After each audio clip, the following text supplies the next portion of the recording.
안녕하세요. 반갑습니다. 자, 오늘은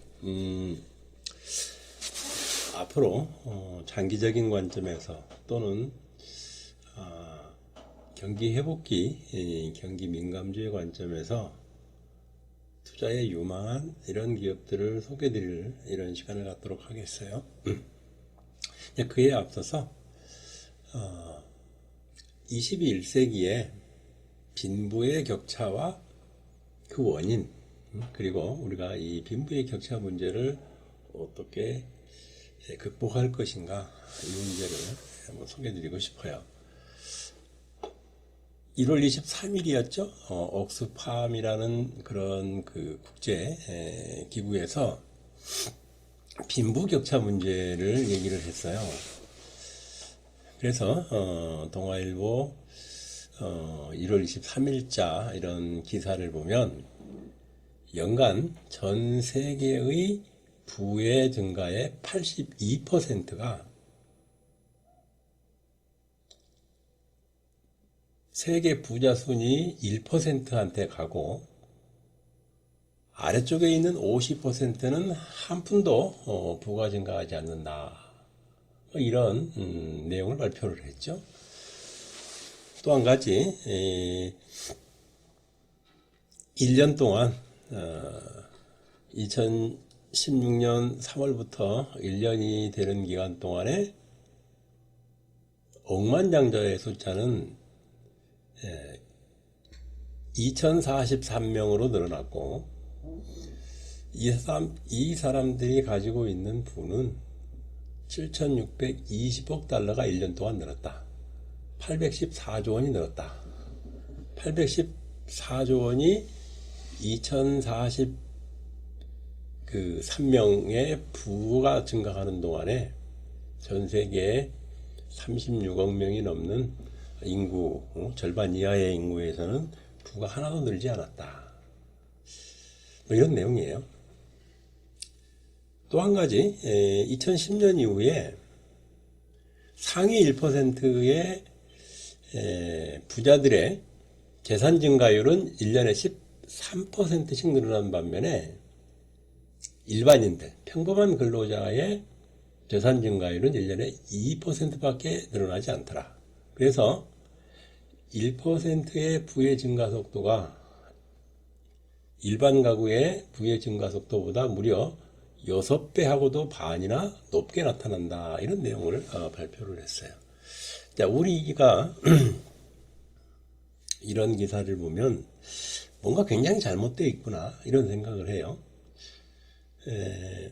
부가 너무 한쪽으로 쏠려가고 있다. 빈부의 격차가 확대되고 있다.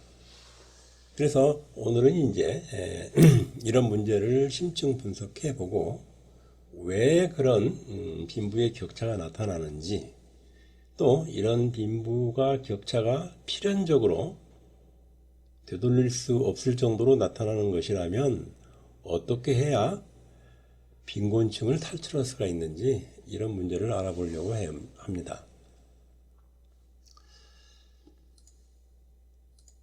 자, 여기서 보면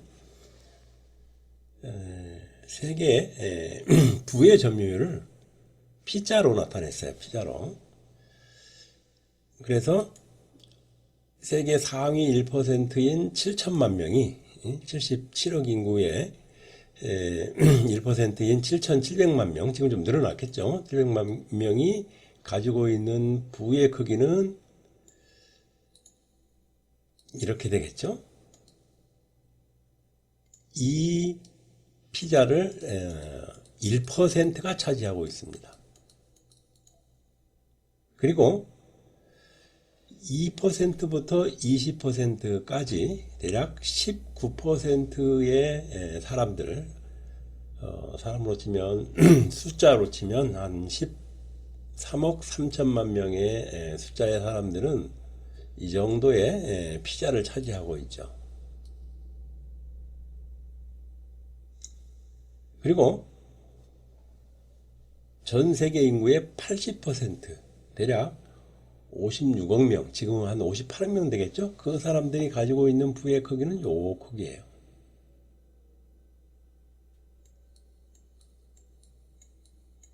지금 전 세계 부는 이렇게 굉장히 불균형적으로 이렇게 이루어져 있습니다. 그런데 이런 불균형 정도가 해가 지나면 개선이 되는 게 아니고 점차 더 악화가 되고 있죠.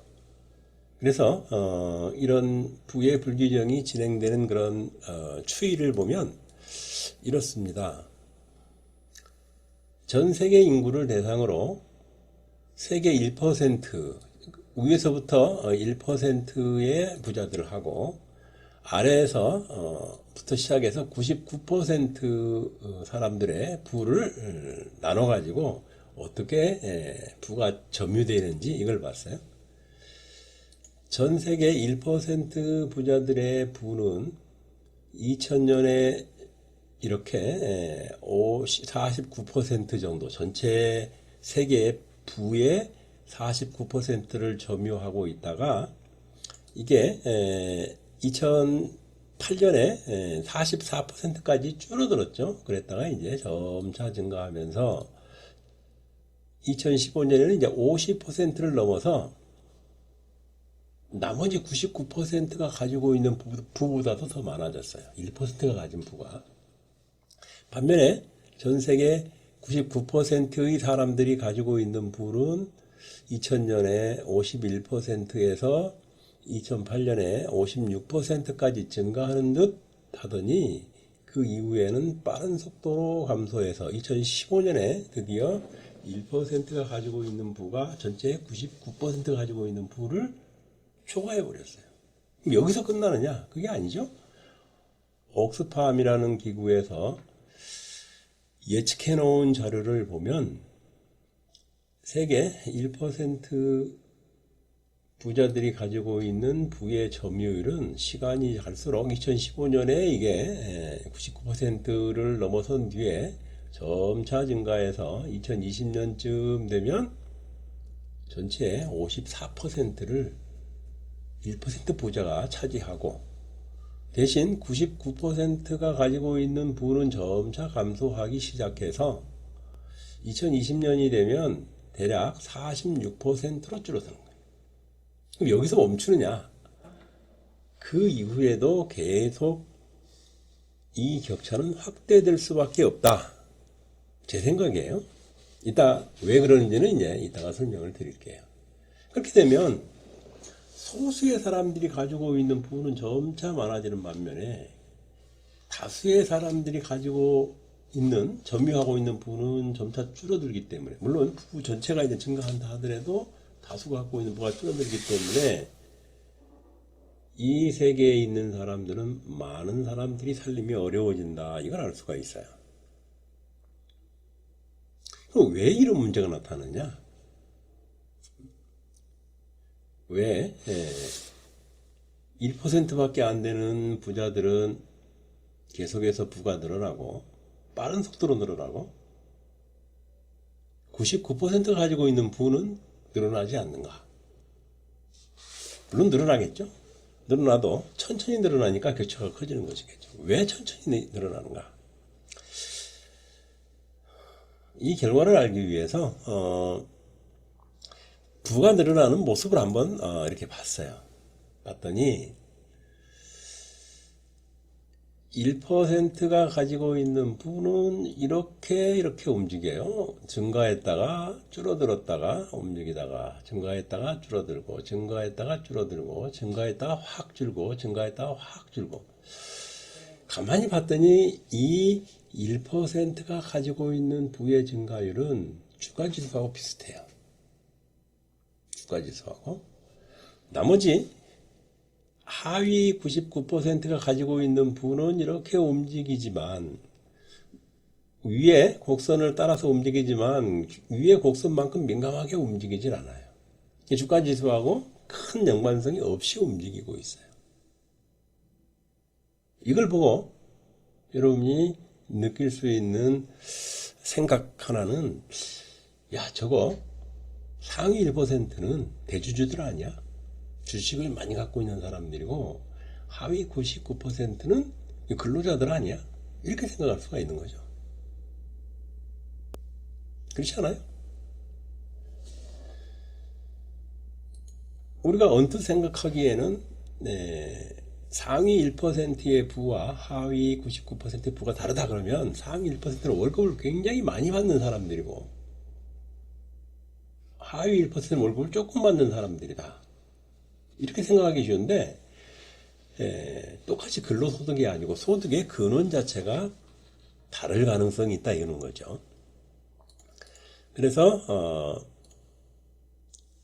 실제 우리의 생각을 확인해 보기 위해서 주가지수하고 또 이런 일반의 가계의 부의 증가 속도와 비교해 봤어요. 아까 그랬죠? 2010년부터 지금까지 1% 상위 부자들이 재산이 증가하는 속도는 1년에 13%였고 일반 가구들의 재산이 증가하는 속도는 1년에 2%였다. 이렇게 한번 보십시오. 여기 이것은 미국의 대형주 주가지수예요. 미국의 가장 우량한 종목들 500개를 모아서 지수로 만든 주가지수인데 2010년 말 기준으로 여기 있던 주가가 2017년 말에 여기까지 올라왔는데 이 증가 속도를 연평균 복리 상승률로 역산을 해보면 1년에 연 33% 증가합니다.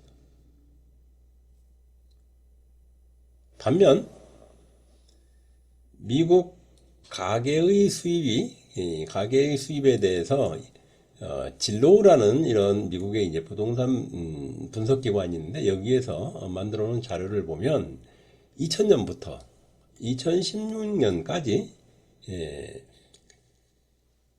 부유층, 중산층, 빈곤층 이 세 계급으로 나눠서 재산이 16년 동안 몇 퍼센트 증가했는지 통계자료를 내놨어요. 그래서 부유층 같은 경우에는 50.5%가 16년 동안 증가했어요. 연평균 복리율로 계산하면 2.59%가 매년 증가한 것입니다. 반면에 중산층 같은 경우에는 16년 동안 재산이 35%가 증가했어요. 3분의 1 정도 더 늘어났다는 뜻이죠. 이 중산층의 연평균 이익 증가 속도를 계산해 보면 1.9%예요. 빈곤층은 30.5%가 증가했는데 이 빈곤층의 재산 증가 속도는 1.68%예요. 그러니까 일반 가구의 평균적인 재산 증가 속도는 2%. 앞에서 얘기해도 똑같죠. 그래서 일반 가구들이 재산이 증가하는 속도는 일반적으로 2% 내외이지만 주가지수 자체는 1년에 13% 증가하기 때문에 미국 기업의 대주주들 또 대주주가 아니고 근로자이지만 미국의 주식을 사가지고 보유하거나 주식형 펀드를 사가지고 인덱스 펀드를 사가지고 있는 이런 사람들의 재산 증가 속도는 13%씩 늘어난다. 이런 거죠. 그렇다면 앞에서 보았던 1%의 부와 99%의 부의 이 격차는 다른 게 아니에요. 1%의 부가 이렇게 증가하는 것은 이거는 주식을 가지고 있는 사람들의 재산이 증가하는 속도이고 99%이 부의 점유율이 작아지는 이 사람들은 주식을 보유하지 않고 급여만 받고 근로소득만 가지고 있는 사람들이다. 그 차이라 이런 얘기죠. 주식을 가지고 있는 사람들 중에는 기업을 세워서 대주주인 사람도 있을 거고 주식시장에서 주식을 사서 우량주를 사서 계속 들고 가는 사람도 있을 거고 아니면 펀드를 구입을 해서 계속 보유하는 사람도 있을 거예요. 어떤 형태이든지 주식을 보유하고 가는 사람들의 부는 빠른 속도로 주가지수가 상승하는 속도로 증가하는 반면에 13% 주식을 보유하지 않고 월급만 받고 사는 사람들 대부분의 가게들은 1년에 2%의 재산을 늘리는 게 보통이다. 바로 이 격차 때문에 시간이 갈수록 1%의 부는 점차 더 커져서 비중이 늘어나고 전체 99%의 부는 다 합쳐서 늘어나긴 늘어나지만 전체 비중으로 보면 계속 비중이 줄어들고 있다. 이렇게 우리가 해석을 할 수 있는 거죠. 그래서 결국 주식 우량주를 사서 보유하느냐 보유하지 않느냐에 따라서 부가 빠른 속도로 증가하는 부유층이 되느냐 그렇지 않으면 이런 중산층 이하 어려운 사람이 되느냐 이런 결과가 있는 거예요. 사실 1%의 부가 빠르게 늘어나고 나머지 99%의 부가 거의 늘어나지 않는 이 격차는 간단히 삼성전자 주가만 봐도 알아요. 복잡하게 생각할 거 없어요. 삼성전자 주가는 2016년 뭐 100만원, 110만원 정도에 있다가 지금 현재 287만원을 찍고 242만원으로 내려왔는데 이 삼성전자를 보유하고 있는 이건희 회장은 우리나라에서 0.1% 부자잖아요. 0.1% 부자가 가지고 있는 삼성전자의 재산이 저렇게 2년 동안에 2배? 200, 100 몇십 %까지 증가를 해 있으니까 어마어마한 속도로 증가를 한 거죠. 근데 우리나라 국민 중에 소득이 작은 사람으로 쳐서 이 아래서부터 5,100만 명에서부터 위로 올라가서 2,500만 명까지 그 사이에 있는 사람들의 재산을 전부 합쳐놓고 증가율을 따져보면 그 증가율이 2%를 넘을 거냐 이거죠. 아래쪽에 있는 2,500만 명의 부의 증가율은 2%가 안 넘는 반면에 우리나라 최고 부자의 부의 속도는 삼성전자 주가 상승에 따라서 상승 속도가 1년에 50%가 넘어요. 이건 최고 이제 많은 사람이고 삼성전자 이하 다른 사람 한 1%까지 확대해서 하면 그게 이제 줄어서 대략 뭐 13%, 이 정도 이제 증가 속도가 나오겠죠. 그러니까 결국은 당연한 거예요. 결국 1%의 부의 점유율이 증가하고 99%의 부의 점유율이 감소하는 현상은 즉 어느 회사가 근로자한테 월급을 조금 주고 대주주가 재산을 많이 가고 자기 몫은 많이 가져가고 이렇게 해서 만들어지는 불평등이 아니고 주식을 보유하고 있는 사람과 주식을 보유하지 않고 근로만 하는 사람, 열심히 일만 하는 사람, 월급만 받는 사람의 부의 격차가 점차 확대되고 있다 이렇게 볼 수 있는 거예요. 실제 이 소득 구분을 좀 더 이렇게 세분해서 보면 이래요. 세분해서 보면 이거는 가장 부자 탑 1%예요. 탑 1%. 그러니까 위에서부터 1%. 여기는 이제 99%부터 95%까지 한 4% 구간이죠. 그 다음에 여기는 이제 90%에서 95%까지 한 5% 구간. 여기는 80에서 90까지 10% 구간. 그리고 요것들은 이제 0에서 20, 20에서 40, 40에서 60, 60에서 80이래요. 이렇게 보면 1979년 이후에 부가 변화하는 크기를 보면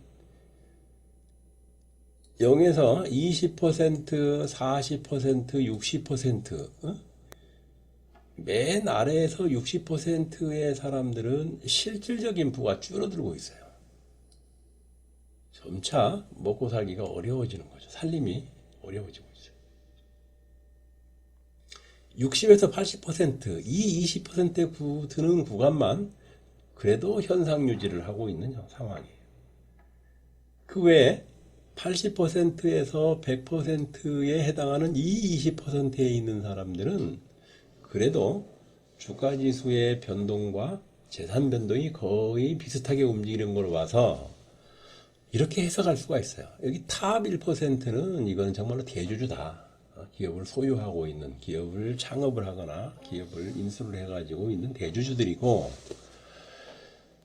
80%부터 99%까지 19% 사이에 있는 이 사람들, 재산의 변동이 주가 변동과 어느 정도 따라가는 이런 사람들은 월급을 받으면서 그 월급으로 주식을 사서 자본에 투자한 사람들, 또는 뭐 중소기업 사장들, 이런 사람들이 여기에 포함되어 있을 것 같아. 그리고 0%에서 60%까지 시간이 지나면 지날수록 재산이 감소하는 쪽으로 변하는 이 사람들은 주식 투자를 하지 않고 전적으로 근로소득이나 뭐 자기 가게에서 얻는 소득으로 이렇게 생활을 유지하는 사람들이 아닌가, 이렇게 해석이 될 수 있어요.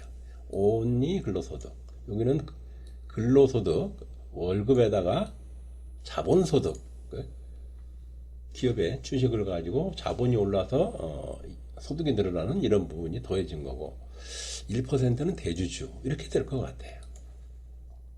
근데 이런 그 변화를 보면 옛날에도 그럼 이렇게 대주주하고 근로자하고 사이에, 자본소득과 근로소득 사이에 옛날에도 계속 처음부터 이렇게 격차가 벌어졌느냐?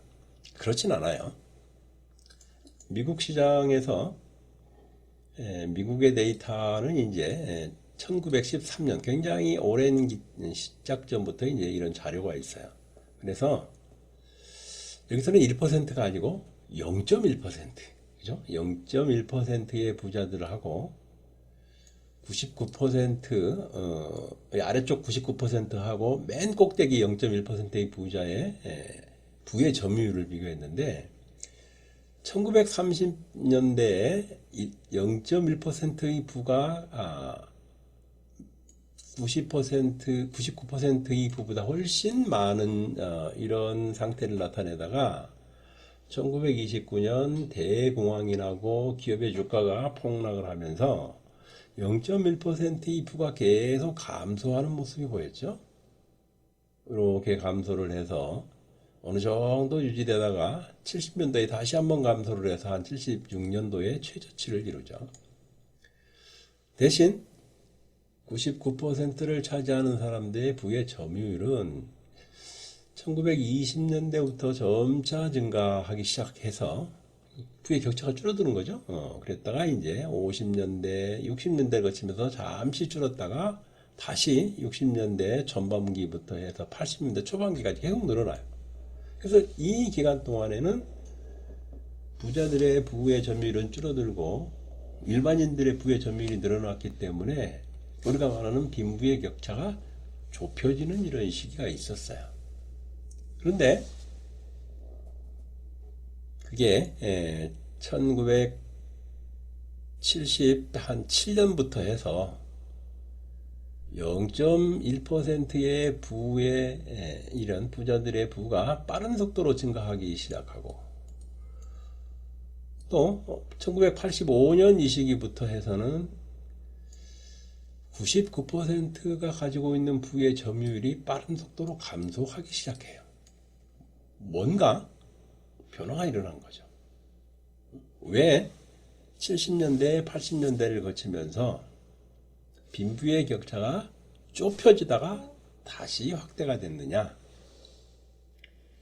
그 이유를 알 필요가 있어요. 그게 왜 그랬느냐 하면, 생산성과 근로자의 실질임금, 이 두 가지를 비교한 차트를 보면 그 이유를 알 수가 있어요. 이렇게 됩니다.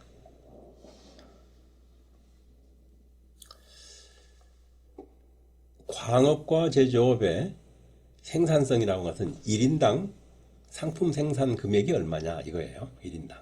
GDP를 근로자의 수로 나누면 되겠죠. 근로자가 투입된 시간과 근로자의 숫자로 나누면 되겠죠. 이 생산성은 과거에는 근로자의 실질임금, 물가를 뺀 임금을 실질임금이라고 그러죠.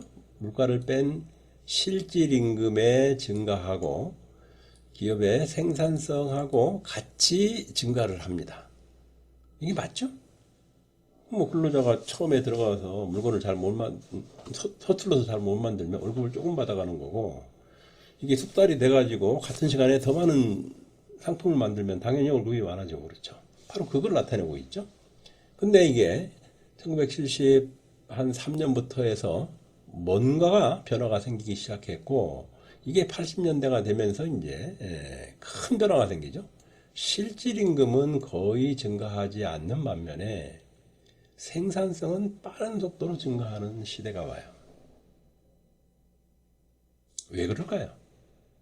왜 생산성이 증가하는데 실질 임금이 오르지 않는 걸까요?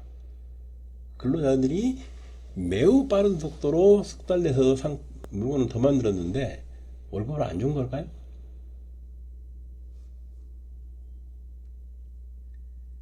그렇진 않은 것 같아요. 자, 여기에서의 생산성 증가라고 하는 것은 근로자들이 얼마나 일을 잘하느냐. 예를 들어서 분임조 활동이나 품질 관리 활동을 통해서 얼마나 상품을 더 효율적으로 생산하느냐. 이런 부분에 치중을 해서 생산성이 증가했던 부분이에요. 그러나 1970년대와 80년대를 넘어서면서부터 새로운 풍조가 생기죠. 어떤 거냐? 경영혁신이에요. 근로자들은 일을 똑같이 하는데 프로세스를 바꾸고 일하는 방식을 바꾸고 이렇게 뜯어 고치니까, 병목을 없애고 이렇게 고치니까 생산성이 확 늘어나는 거예요. 근로자가 더 숙달되지도 않고 더 노동을 하지도 않고 했는데도 불구하고 생산이 증가한 거죠. 또 한 가지, 1970년대가 되면서 미국이 베트남전에서 전쟁 비용을 굉장히 많이 썼죠. 재정 부담이 되니까 이제 원래는 근본위제를 하다가 근본위제를 포기해버리죠. 근본위제를 포기하니까 이제 달러 발행을 늘리면서 인플레이션이 시작이 됩니다. 인플레이션이 시작이 되면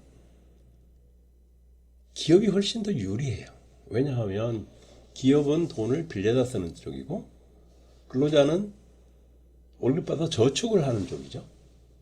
인플레이션이 되면 저축해 놓은 돈들은 물가가 오르기 때문에 실질적으로 증가가 없는 반면에 돈을 빌려다가 공장을 지은 기업주들은 비싼 돈을 빌려다 공장을 지어서 물건을 비싸게 팔고 나니까 돈 가격이 하락해서 갚을 돈이 아주 싸지는 거예요. 물가가 오를 때 돈을 빌려가지고 상품을 사면 그 돈을 벌리잖아요. 기업들이 그 역할을 하기 때문에, 그래서 부채의 가치가 낮아지면서 생산성이 증가하는 거죠. 또 있어요. 80년대 이후에 정보통신 기술이 빠른 속도로 발전을 하면서 공장이 자동화되고 사무실이 자동화되고 사무자동화, 공장 자동화가 이루어지죠. 손으로 계산하던 계산을 컴퓨터가 해버리고 손으로 쓰던 거를 등사기를 거쳐서 복사기로 이렇게 이제 처리를 하고, 공장에도 전부 다 이제 컴퓨터가 달려서 컴퓨터가 알아서 조작을 다 하고 이렇게 하다 보니까 인력을 투입하지 않고도 생산이 증가하는 이런 시대로 접어든 거죠. 여기에다가 교통과 통신이 빨라지면서 상품을 이동시키는 비용이 굉장히 빨라져요. 원재료도 이동이 쉬워지고 완제품도 이동이 쉬워지고, 이렇게 얻어지는 생산성 증가는 근로자하고는 관계없죠.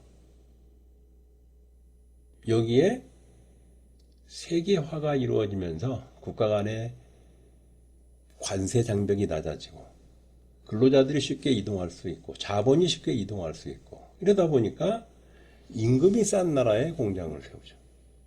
아니면 임금이 싼 나라에서 근로자를 데려와서 일을 시키죠. 상품은 마음대로 여기다도 팔고 우리나라에도 팔고 외국에도 팔고 이렇게 팔다 보니까 시장이 개척이 되고 근로자를 싼 근로자를 데려다 쓸 수 있고 이런 현상들이 나타나면서 생산성은 자본의 효율인 생산성은 비약적으로 증가하는 반면에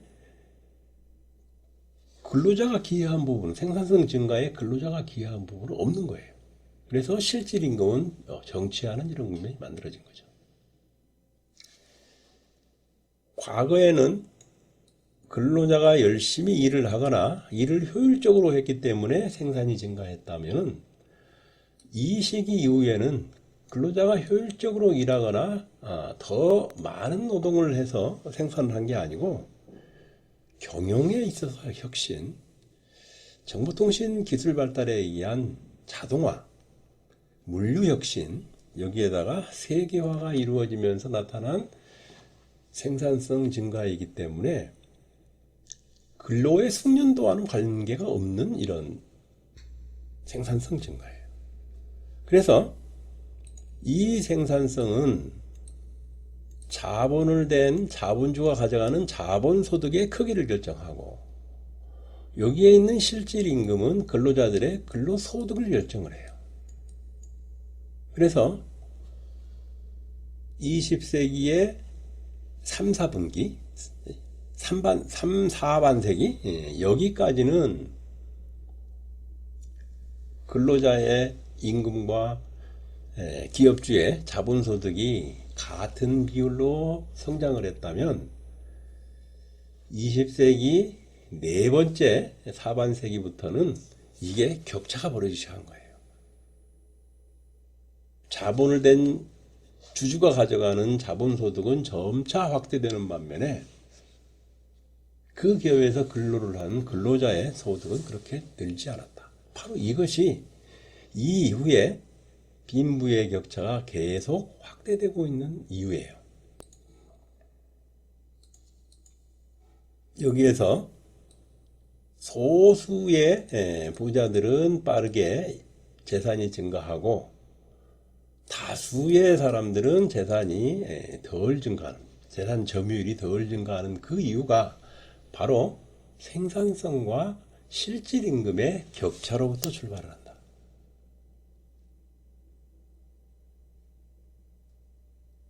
그럼 이거를 우리가 어떻게 바꿀 수가 있느냐? 어떤 사람들은 이렇게 잘못 생각을 해요. 현대차 정몽구가 이익을 다 가져가고 근로자한테는 안 준다. 그러니까 정몽구가 이게 자기가 덜 가져가고 근로자한테 더 줘야 된다. 이렇게 얘기를 하죠. 안녕하세요. 실제로는 그게 아니에요. 생산성 향상이 나타내는 원인이 근로자의 근로가 효율적이어서 나타나는 것이 아니기 때문에 자본소득이 증가하고 근로소득이 작아지는 건 필연적인 현상이에요. 또 앞으로 시간이 가면 갈수록 더하면 더했지 덜하지 않는 현상이다. 이렇게 보시면 돼요. 결국 빈부의 차이를 만드는 것은 혁신이에요. 혁신. 그렇죠? 사람들은 대개 빈부 차이가 나타나는 것은 자본주의 때문이다. 경제학자들도 그렇게 얘기하는 사람들이 참 많아요. 잘못된 생각이에요. 자본주의 때문에 빈부의 차이가 생긴 게 아니고 구석기 시대에 석기를 갈아서 만든 신석기를 만들면 신석기를 만든 사람들이 구석기 사람들을 정복을 한단 말이에요. 구석기를 정복을 하면 구석기를 쓰는 사람들은 가난해지는 거고 신석기를 쓰는 사람은 부자가 되는 거예요. 소를 가지고 밭을 가는 혁신을 하면 사람이 직접 땅을 파는 사람들보다 소를 가지고 땅을 파는 사람들이 훨씬 더 부자가 돼요. 또 소가 땅을 갈 때 그 쟁기 있죠? 쟁기 끝에 보습이 있는데 보습을 그냥 나무를 깎아서 나무로 만드는 사람이 있는가 하면 어떤 사람이 아이디어를 써가지고 이거 쇠로 만들어 끼운다. 쇠 보습을 끼운다. 그러면 훨씬 더 잘 갈리죠, 밭이. 그렇게 되면 쇠 보습을 만든 사람이 만든 그 혁신은 과거에 나무 보습을 가지고 쟁기일지를 하던 이런 사람들을 전부 가난하게 만들고 자기만 부자가 되는 거예요. 그래서 자본주의에 의해서 빈부의 차가 생기는 게 아니고 빈부의 차는 항상 혁신에 의해서 만들어진다. 그래서 이 혁신이라는 녀석이 나오게 되면 생산 비용을 좀 더 싸게 만들 수가 있겠죠. 또 같은 시간에 더 많은 생산량을 만들 수가 있고 또 노동 비용을 줄여서 만들 수가 있겠죠. 노동 시간을 줄이는 거죠. 그리고 전에 없던 새로운 편리함을 줄 거예요. 그래서 이런 혁신이 만들어지면 일반 사람들은 편리하죠. 또 상품이 싸게 살 수 있죠. 노동을 덜하고도 만드니까 노는 시간이 많아지죠. 여유 있는 삶을 살죠. 그리고 문명이 진보를 해요. 굉장히 좋은데, 다 좋은데 이 혁신이 생기기 전 높은 생산 비용으로 생산하던 기업 망하죠. 그 기업에 있던 근로자 다 직장을 잃죠. 같은 시간에 생산량을 적게 만드는 기업 망하죠. 거기에 포함되어 있던 근로자, 가족 다 가난해지죠. 또 많은 노동력을 투입해서 생산하던 기업은 적은 노동력을 가지고 똑같은 상품을 생산하는 기업한테 밀리죠. 그래서 임금이 낮아지고 해고가 증가하고 취업이 어렵고 이런 문제가 생겨요.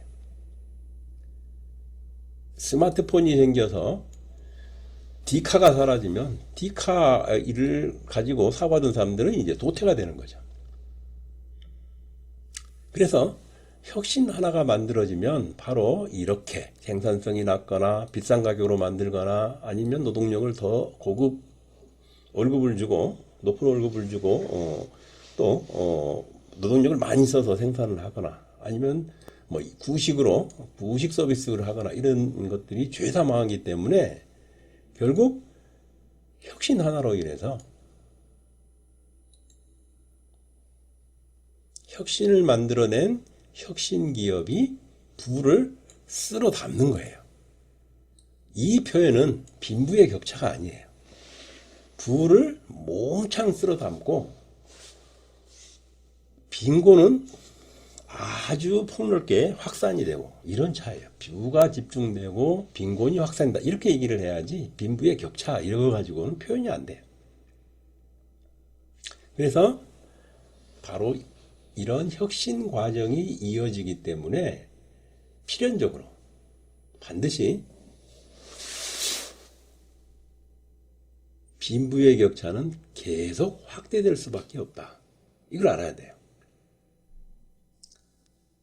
왜 자본주의에서 빈부격차가 더 크게 나타나느냐? 자본주의라고 하는 것은 이윤을 허용을 하죠.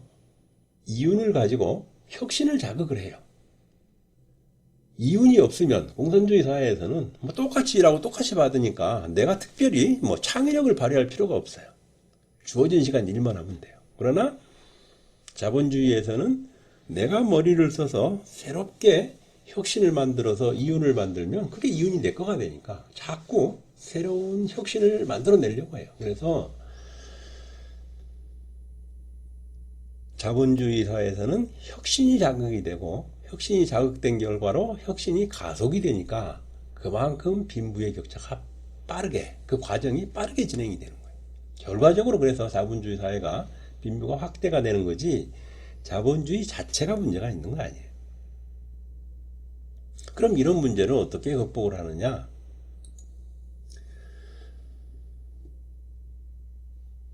혁신이 출현함으로 해서 빈곤하게 되는 사람들, 이 사람들이 얼른 정신을 차려야 돼요. 얼른 정신을 차려서 야, 저 녀석이 내 밥거리를 다 뺏어가네? 저런 나쁜 놈이 있나? 내가 저놈의 주인이 한번 돼봐야 되겠다. 주식을 사면 돼.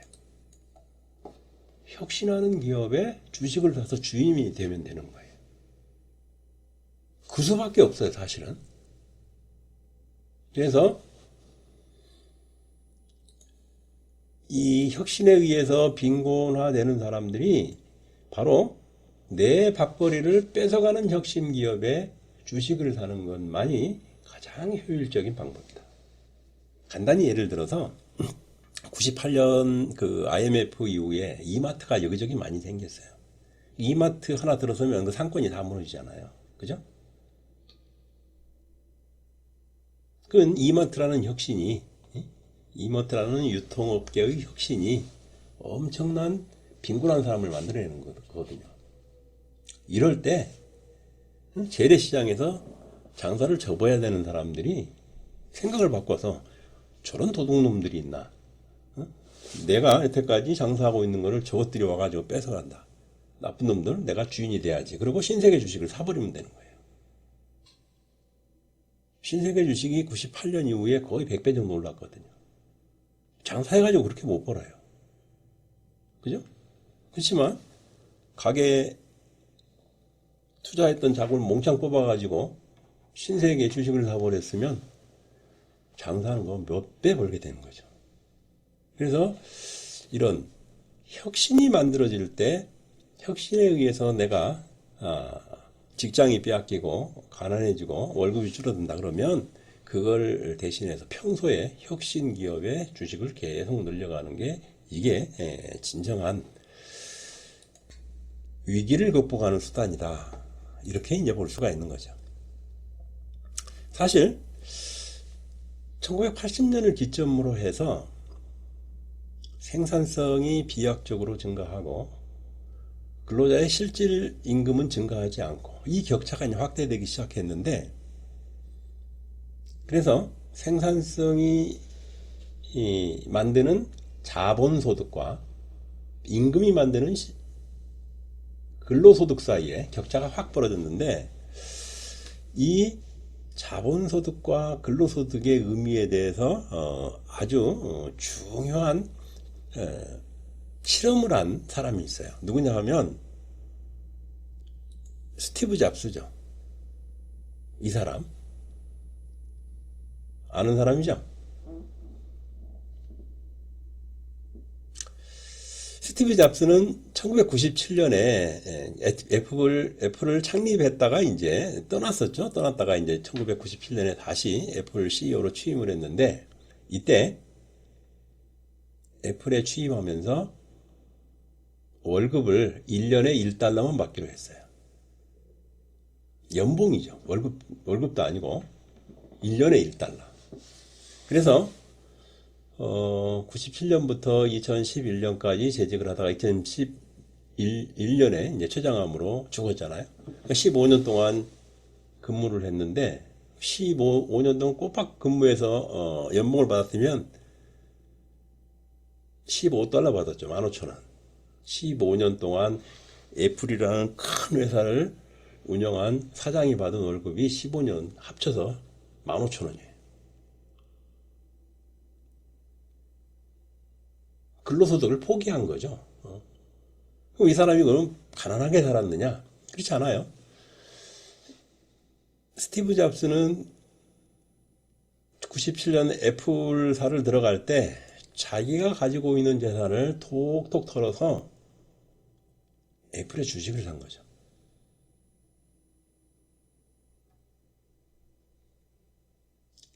가지고 있는 재산이 한 1.3억 달러 정도 됐어요. 1.3억 달러를 이제 1,400억 원 정도를 가지고 있었는데, 주당 7달러 정도에, 차트로 제가 이제 읽은 가격이 한 7달러 돼요. 7달러 되는 가격에 주식을 샀어요. 그래서 죽을 때까지 계속 가지고 있었겠죠. 사거나 팔거나 하지 않고. 그랬더니 죽을 때 스티브 잡스가 남긴 재산을 계산해 봤더니 70억 달러예요. 7조 7천억. 내가 이 자료를 만들 때, 그때가 이제 2013년인데, 이때, 애플의 스티브 잡스가 가지고 있는 재산을 계산해 봤더니, 죽고 나서도 늘어나서 12조 원이 된 거예요. 이건희 회장만큼 된 거예요. 그러니까 우리는 생산성이 만들어내는 자본소득과 실질 임금이 만들어내는 근로소득, 이 둘 중에 어느 걸 취하느냐, 이 문제를 가지고 이제 고민을 하는데, 스티브 잡스는 최초로 이 실험을 한 거예요. 애플 CEO로 가면서 근로소득을 포기한 거예요. 오로지 자본소득만을 관심을 둔 거죠.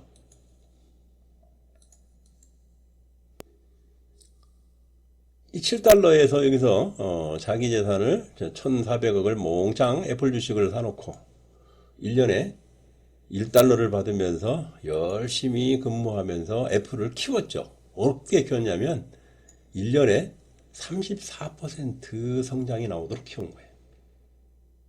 스티브 잡스가. 그래 놓으니까 15년 후에 스티브 잡스의 자본소득은 무려 83배로 증가하면서 1,400억이었던 재산이 7조 7천억이 됐고 1년 뒤에는 이 재산이 118억 12조 원이 된 거죠.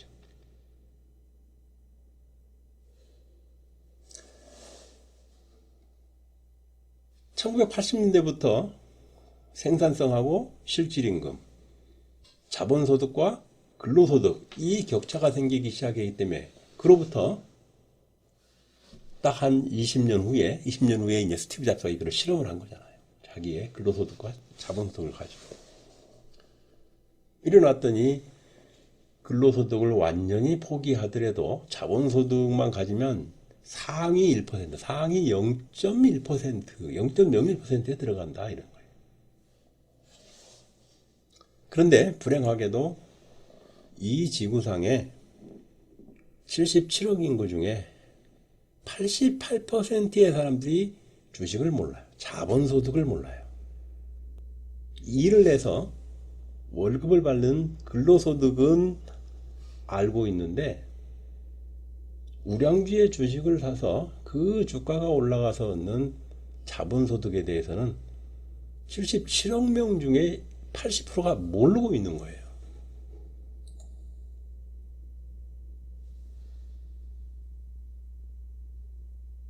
이게 이제 비참한 거죠.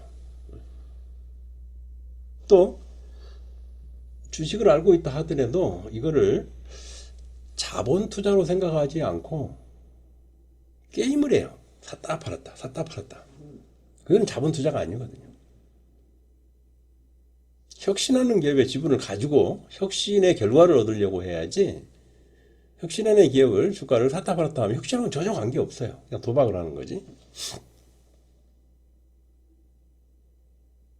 그래서 이 스티브 잡스가 21세기에 사람들이 어떻게 살아야 21세기를 살 수 있는지를 엄청난 실험을 통해서 우리한테 알려준 거예요. 근로소득을 포기하더라도 자본소득만 가지고 0.01%의 부자가 될 수 있다. 그러니까 근로소득으로 얻는 소득을 아끼고 아껴서 자본을 획득해라. 자본에 투자해라. 이거잖아요. 이렇게 해야 21세기에 살아나갈 수 있다. 이런 거예요. 사실 생산의 3요소 하면 뭐 교과서에는 이제 토지, 자본, 노동 이렇게 나와요. 그리고 뭐 마르크 누구죠? 공산주의 만들었던 사람. 그 사람은 그 중에서 노동이 제일 중요하다. 이런 얘기를 하죠. 근데 이거는 19세기 얘기예요. 왜냐하면 19세기에 어떤 세기입니까? 영국이 인도, 중국, 브라질 이런 데 식민지 만드는 시대죠.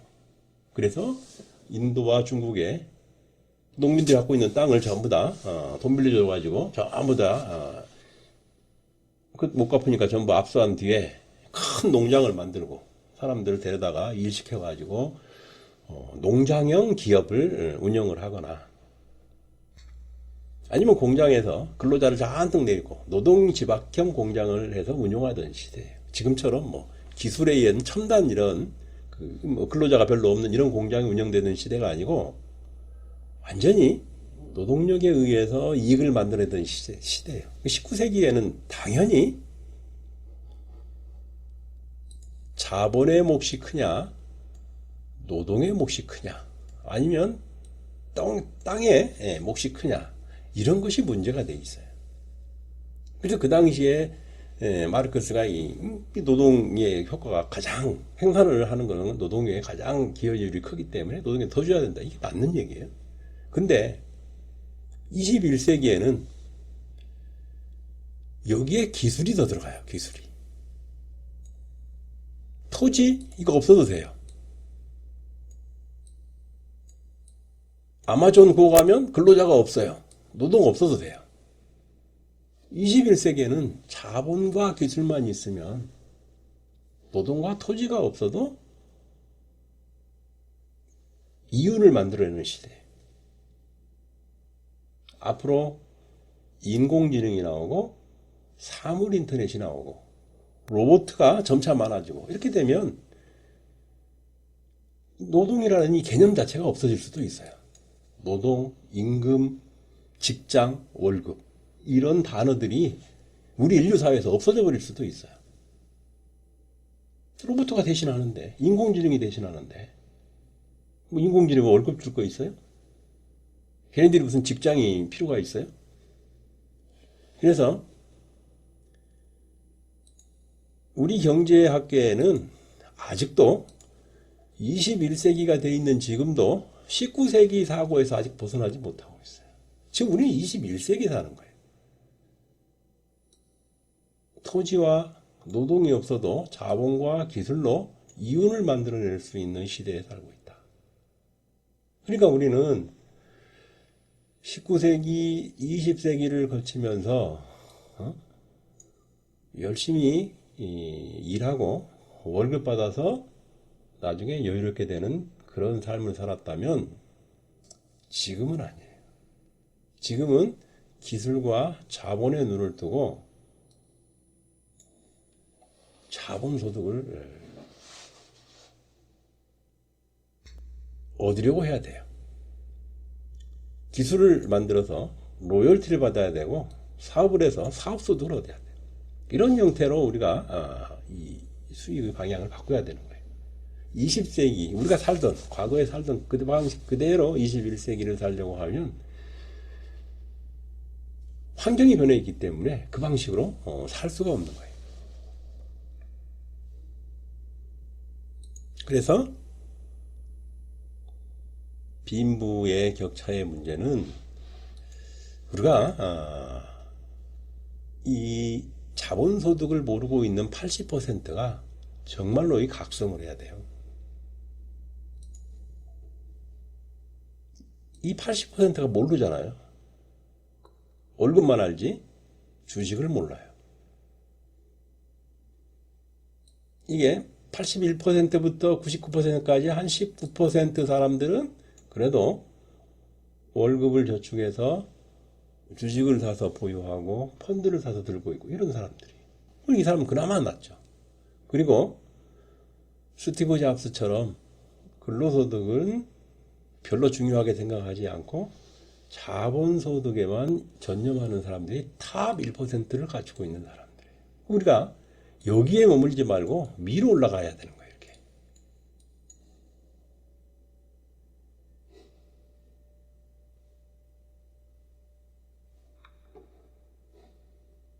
그래서 아까 봤던 그 문제, 상위 1%의 부가 앞으로 이렇게 증가하고 여기를 지나서 이렇게 가겠죠.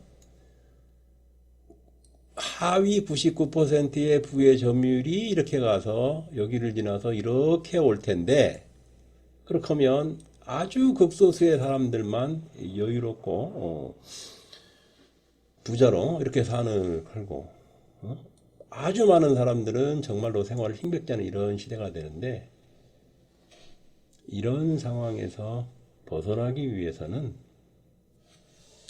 근로소득으로, 물론 처음에는 자본소득을 만들래야 자본이 없죠. 근로소득으로 소득을 얻는 사람들이 아껴서 아낀 돈으로 혁신하는 기업의 주식의 지분을 계속 늘려줘야 돼요. 그래서 그 지분이 자본소득을 만들어낼 수 있도록 만들어야 되는 거죠. 사실 우리가 근로소득은 물량사를 하면서 양동이로 물을 퍼다가 얼마를 주고 파는 거와 똑같죠. 한 바켓을 퍼다가 돈 주고, 돈 받고, 주고. 이 자본소득은 그게 아니거든요. 수도관을 연결해 놓고 수도 꼭지를 트는 거거든요. 근로소득은 내가 아프면 양동이를 못 날려줘. 그럼 돈을 못 받아요. 늙어도 마찬가지죠. 근데 자본소득처럼 수도관을 딱 연결해 놓으면 내가 아파도 늙어도 수도 꼭지만 트면 물이 졸졸 나오니까 계속해서 쓸 수가 있는 거죠. 그래서 바로 이 문제를 우리가 심각하게 고민을 해야 돼요. 가장 중요한 건 이걸 모르고 있다는 사실이에요. 세계 인구 70억, 80억이 다 되는 인구 중에서 80%가 이 사실을 모르고 살아요. 그냥 열심히 일하고 월급 받는데 만족하면서 사는데, 그렇게 사는 것이 앞으로 가면 갈수록 어려워진다는 사실을 모르고 살아요. 기술 발전과 경영 혁신과 교통통신 발전에 따른 물류 혁신, 여기에 세계화가 더해지면 갈수록 자본소득이 효율성이 높아지고, 생산성 효율성이 높아져 자본소득이 늘고, 갈수록 임금이 오르지 않아서 근로소득이 낮아진다는 사실을 잘 몰라요. 우리 이거 알아야 돼요. 자식들에게 가르쳐야 돼요. 손자들한테 알려줘야 돼요. 정부 관리들이 알아야 돼요. 정부 관리들이 이거를 안 되면 태어나는 애들한테 국가에서 펀드를 사서 한 20년 갖고 가게 만들어줘야 돼요. 태어날 때부터 자본소득을 만들게 해줘야 되죠. 또 미국처럼 근로자들이 자본의 주식에, 우량주에 계속해서 퇴직금을 적립할 수 있도록 이런 제도를 의무적으로 만들어야 돼요. 국어, 수학, 영어 이런 거 가르치려고 그러지 말고 학교에서 근로소득과 자본소득의 원리를 가르쳐야 돼요. 정치인들이 해야 될 게 그거예요. 그리고 증권시장은 증권사 돈 벌게 만들지 말고 어떤 기업이 우량 기업이고 어떤 기업이 부실 기업인지 투자자들이 쉽게 알 수 있도록 제도를 고쳐야 돼요. 또 투자자들이 자본을 투자했을 때, 게임하는 사람들 말고 자본을 투자했을 때 이런 사람들이 위험에 처하지 않도록 시장을 공정하게 운영하고 이렇게 제도를 바꿔야 돼요. 그러니까 이런 모든 것들이 필요한데 지금 뭐 그런 것들이 기대할 수 없는 상황이니까 우리들이 근로소득 가지고는 21세기를 살 수 없다. 반드시 자본소득이 필요하다. 이거를 알고 정말로 우량주를 골라서 차근차근 적립하는 이런 자세가 필요하다. 이렇게 말씀드릴 수가 있네요. 자, 빈부의 격차, 그리고 그 원인, 그리고 그 대책 말씀을 드렸어요.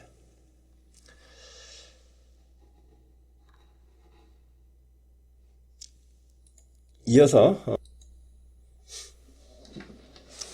한 2년 동안에 우리나라에서 주식으로 돈을 제일 많이 번 사람이에요.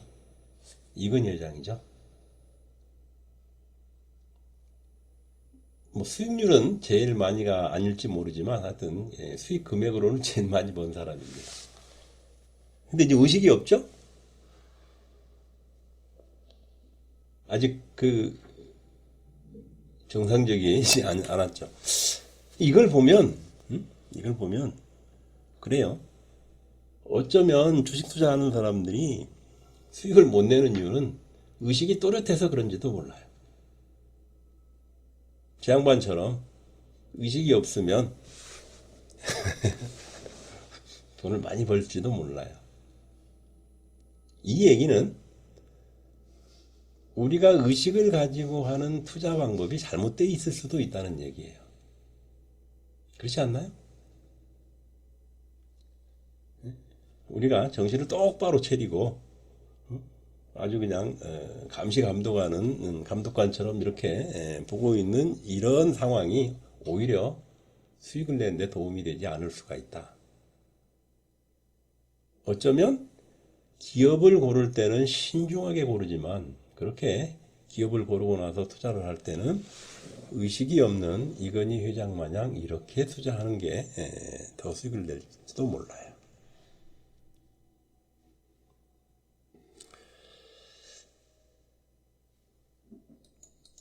자, 뭐 이건 여기는 이제 녹음은 아니고 이거는 그 오프라인 강의 때 이제 말씀을 드린 거고, 투자 종목 중에 앞으로 10년, 20년, 30년 계속 가져갈 만한 기업이 뭐가 있느냐 이렇게 이제 물어보시는 분들이 있을 텐데 그런